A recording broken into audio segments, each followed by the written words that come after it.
Hello friends, എല്ലാവർക്കും വ്യാജവിലേക്ക് സ്വാഗതം. ഇന്ന് നമ്മൾ പറയാൻ പോകുന്നത് പാമ്പുകടിയേറ്റാൽ ചെയ്യേണ്ട പ്രഥമ ശുശ്രൂഷകൾ എന്തൊക്കെയാണെന്നും ചെയ്യാൻ പാടില്ലാത്ത കാര്യങ്ങൾ എന്തൊക്കെയാണെന്നും നമ്മുടെ സമൂഹത്തിൽ പൊതുവായി നമ്മൾ കേട്ടുകൊണ്ടിരിക്കുന്ന അന്ധവിശ്വാസങ്ങൾ എന്തൊക്കെയാണ് എന്നതിനെക്കുറിച്ചുമാണ്. അപ്പോൾ പാമ്പുകടിയേറ്റ വ്യക്തി ആ സമയത്ത് അവിടെ തനിയാണ് ഉള്ളതെങ്കിൽ ആദ്യമായിട്ട് അയാൾ പാമ്പുകടിയേറ്റ ഭാഗത്തു നിന്നും മാറിയിരിക്കുക. പരമാവധി ഏത് ഭാഗത്താണോ കടിയേറ്റത് അവിടെ ആ ഭാഗം നമ്മൾ ചലിപ്പിക്കാതിരിക്കാനാണ് പറയുക. കാരണം രക്തോട്ടം കൂടി കഴിഞ്ഞിട്ടുണ്ടെങ്കിൽ എല്ലാ ശരീരത്തിലെ അവയവങ്ങളിലേക്കും ഈ വിഷമുള്ള പാമ്പാണ് കഴിച്ചിട്ടുണ്ടെങ്കിൽ ആ വിഷം പടരാനായിട്ട് സാധ്യതയുണ്ട്. അപ്പോൾ പരമാവധി നമ്മളത് അങ്ങനെ സ്വയം മാറിയതിന് ശേഷം സഹായത്തിനായിട്ട് മൊബൈൽ ഫോൺ കയ്യിലുണ്ടെങ്കിൽ ആരെങ്കിലും നമ്മൾ വിളിച്ച് വരുത്തുക. പിന്നെ പാമ്പ് കടിയേറ്റ ആൾ ആദ്യമായിട്ട് ശ്രദ്ധിക്കേണ്ടത് ടെൻഷൻ അടിക്കാതെ സ്വയം ആത്മനിയന്ത്രണത്തോടു കൂടി കാം ആൻഡ് ക്വയറ്റ് ആയിട്ട് ഇരിക്കാനായിട്ട് ശ്രമിക്കുക. ഇനി നമുക്ക് സഹായത്തിനായിട്ട് ഒരാൾ കിട്ടിയിട്ടുണ്ടെങ്കിൽ ആ ആൾ ചെയ്യേണ്ട കാര്യം എന്താണെന്ന് വെച്ച് കഴിഞ്ഞിട്ടുണ്ടെങ്കിൽ ഈ പാമ്പ് കടിയേറ്റ ആളെ ടെൻഷൻ അടിപ്പിക്കാതെ ഒന്ന് കാം ആൻഡ് ക്വയറ്റ് ആക്കി നിർത്തി അവർക്ക് മനസ്സമാധാനിപ്പിക്കുന്ന വാക്കുകളെല്ലാം പറഞ്ഞുകൊണ്ട് എത്രയും പെട്ടെന്ന് ഹോസ്പിറ്റലിൽ എത്തിക്കുക എന്നുള്ളതാണ് നമ്മൾ ചെയ്യേണ്ട കാര്യം. നമ്മൾ ഫസ്റ്റ് എയ്ഡ് എന്ന് പറഞ്ഞത് ഫസ്റ്റ് എയ്ഡിൽ തന്നെ പറയുന്നത് ആദ്യം അവരെ കാം ആൻഡ് ക്വയറ്റ് ആക്കി വയ്ക്കുക എന്നുള്ളതാണ്. ഇനി മുറിവേറ്റ ഭാഗത്ത് രക്തം വന്നുകൊണ്ടിരിക്കുകയാണെന്നുണ്ടെങ്കിൽ നമുക്ക് ഒരു നല്ല വൃത്തിയുള്ള തുണി വെച്ചിട്ട് അവിടെ കെട്ടാം. എന്നാൽ ഭയങ്കര ടൈറ്റ് ആവാൻ പാടില്ല. കാരണം ടൈറ്റ് ആയി കഴിഞ്ഞ് കഴിഞ്ഞിട്ടുണ്ടെങ്കിൽ ആ ഭാഗത്ത് നീര് വരാനും ആ കടിയേറ്റ ഭാഗം ഉപയോഗശൂന്യമാവാനും സാധ്യതയുണ്ട്. അപ്പോൾ പരമാവധി നമ്മൾ അത്രയും കാര്യങ്ങൾ ശ്രദ്ധിക്കുക. ഇനി ഭയങ്കര ടൈറ്റ് ആയിട്ടുള്ള വളകളോ അല്ലെങ്കിൽ പാദസരം, തള അങ്ങനെ എന്തെങ്കിലും ഉണ്ടെങ്കിൽ അതെല്ലാം നമ്മൾ റിമൂവ് ചെയ്യാനായിട്ട് ശ്രദ്ധിക്കണം. കാരണം ഇത് തന്നെയാണ് നീര് വയ്ക്കാനുള്ള സാധ്യതയുണ്ട്. പിന്നെ ടൈറ്റ് ആയിട്ടുള്ള ഡ്രസ്സാണ് ആ കടിയേറ്റ വ്യക്തിയിട്ടുണ്ടെങ്കിൽ അത് നമ്മളൊന്ന് കട്ട് ചെയ്ത് കൊടുക്കുക അല്ലെങ്കിൽ ലൂസാക്കി വയ്ക്കുക. ഇനി പണ്ടൊക്കെ നമ്മൾ പറയാറുണ്ടല്ലേ, കടിച്ച പാമ്പ് ഏതാണെന്ന് അറിഞ്ഞാൽ മാത്രമേ നമുക്ക് അതിനനുസരിച്ചുള്ള മരുന്ന് കൊടുക്കാൻ പറ്റുള്ളൂ എന്നൊക്കെ പറയാറുണ്ട്. പക്ഷെ അങ്ങനെയൊന്നുമല്ല. നമുക്ക് പരമാവധി ഒരു 4 തരത്തിലുള്ള പാമ്പുകളൊക്കെ കടിച്ചു കഴിഞ്ഞിട്ടുള്ള ആൻറ്റി സ്നേക്ക് വെനം നമുക്ക് അവൈലബിൾ ആണ്. പിന്നെ ഈ പാമ്പിനെ കണ്ടാലേ ട്രീറ്റ്മെൻറ്റ് കൊടുക്കൂ എന്നൊന്നുമില്ല. അതിനുവേണ്ടി നമ്മൾ കടിച്ച പാമ്പിനെ പിടിക്കാനായിട്ട് സമയം ചിലവഴിക്കരുത്. അതിനേക്കാളും വലിയ ഇമ്പോർട്ടൻ്റ് ആയിട്ടുള്ള കാര്യം എന്ന് പറഞ്ഞു വെച്ചിട്ടുണ്ടെങ്കിൽ കടിയേറ്റ ആളിനെ എത്രയും പെട്ടെന്ന് ആൻറ്റി സ്നേക്ക് വെനം അവൈലബിൾ ആയിട്ടുള്ള ഹോസ്പിറ്റലിലേക്ക് കൊണ്ടുപോകുക എന്നുള്ളതാണ്. ഇനി പാമ്പ് കടിയേറ്റ് കുറേ ചെയ്യാൻ പാടില്ലാത്ത കാര്യങ്ങളുണ്ട്. അതായത് പണ്ട് നമ്മൾ ചെയ്യണ കണ്ടിട്ടുണ്ട്, മുറിവിൽ നിന്ന് രക്തം വന്നിട്ടുണ്ടെങ്കിൽ അവിടെ അമുക്കി രക്തം എടുക്കുക അല്ലെങ്കിൽ വാ കൊണ്ട് രക്തം വലിച്ചെടുക്കുക എന്നുള്ളതൊക്കെ. ആ പരിപാടി ചെയ്ത് കഴിഞ്ഞാൽ നമ്മൾ ആരാണോ അങ്ങനെ ചെയ്യുന്നത് അവർക്കും വിഷബാധിത ഏൽക്കാനായിട്ടുള്ള സാധ്യതയുണ്ട്. അപ്പോൾ അങ്ങനത്തെ കാര്യം ചെയ്യാതിരിക്കുക.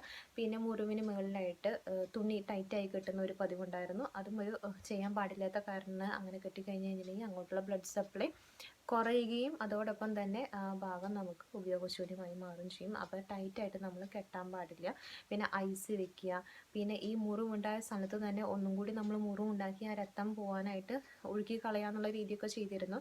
പക്ഷെ അത് ചെയ്തുകൊണ്ട് കാര്യമില്ല. കാരണം അണലിയാണ് കടിച്ചെന്ന് വെച്ചിട്ടുണ്ടെങ്കിൽ അതൊക്കെ നമ്മൾ രക്തം കട്ടപ്പിടിപ്പിക്കൽ ഉണ്ടാക്കില്ല, ബ്ലീഡിങ് ആണ് ഉണ്ടാക്കുക.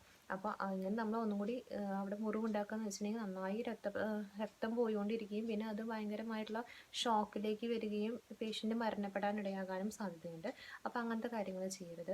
പിന്നെ വിഷവൈദ്യം ചെയ്യുക, വിഷക്കല്ല് വയ്ക്കുക, അങ്ങനെ നാട്ടുവൈദ്യങ്ങളിലേക്ക് പോവുക. അങ്ങനെ നമ്മൾ വിലയേറിയ നമ്മുടെ സമയം ചിലവഴിക്കാതെ എത്രയും പെട്ടെന്ന് ഹോസ്പിറ്റലിലേക്ക് ഈ കടിയേറ്റ ആളിനെ എത്തിക്കുക എന്നുള്ളതാണ് വളരെ ഇമ്പോർട്ടൻ്റ് ആയിട്ടുള്ള കാര്യം. ഇനി ഹോസ്പിറ്റലിലേക്ക് കൊണ്ടുപോകുമ്പോൾ ഇനിയിപ്പോൾ നമുക്ക് ആംബുലൻസ് കിട്ടിയില്ല അല്ലെങ്കിൽ കൊണ്ടുപോകാനായിട്ട് കാറോ അല്ലെങ്കിൽ മറ്റു വലിയ വാഹനങ്ങളൊന്നും കിട്ടിയില്ല, ഇരുചക്ര വാഹനം മാത്രമേ ഉള്ളൂ എന്ന് വെച്ചിട്ടുണ്ടെങ്കിൽ 2 പേരുടെ മധ്യത്തിലായിട്ട് ഈ കടിയേറ്റ ആളിനെ ഇരുത്തിയിട്ട് വേണം കൊണ്ടുപോകാനായിട്ട്. എത്രയും പെട്ടെന്ന് നമ്മൾ എത്തിക്കണം.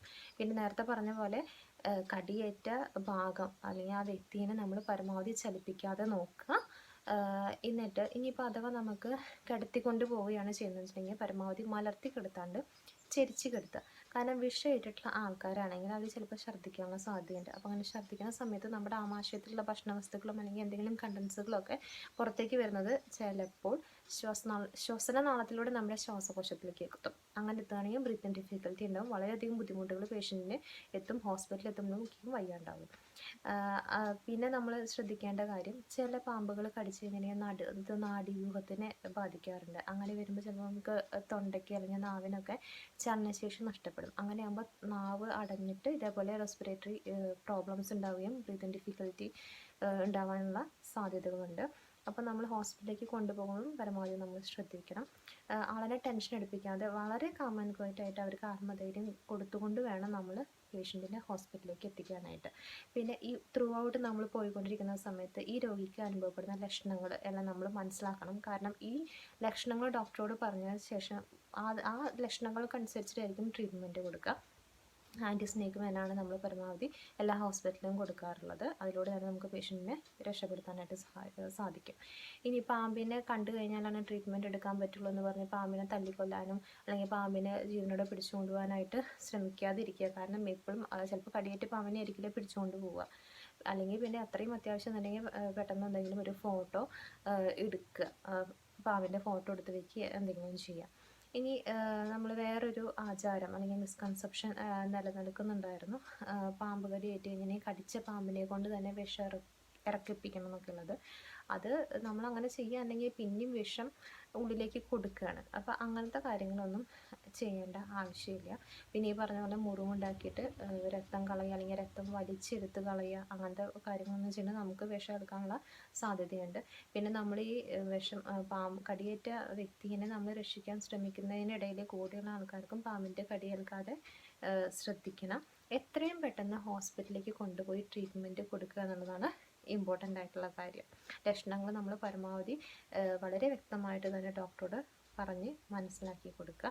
പിന്നെ നമ്മുടെ വീടും പരിസരവും നല്ല വൃത്തിയോടെ സൂക്ഷിക്കാനായിട്ട് ശ്രമിക്കുക.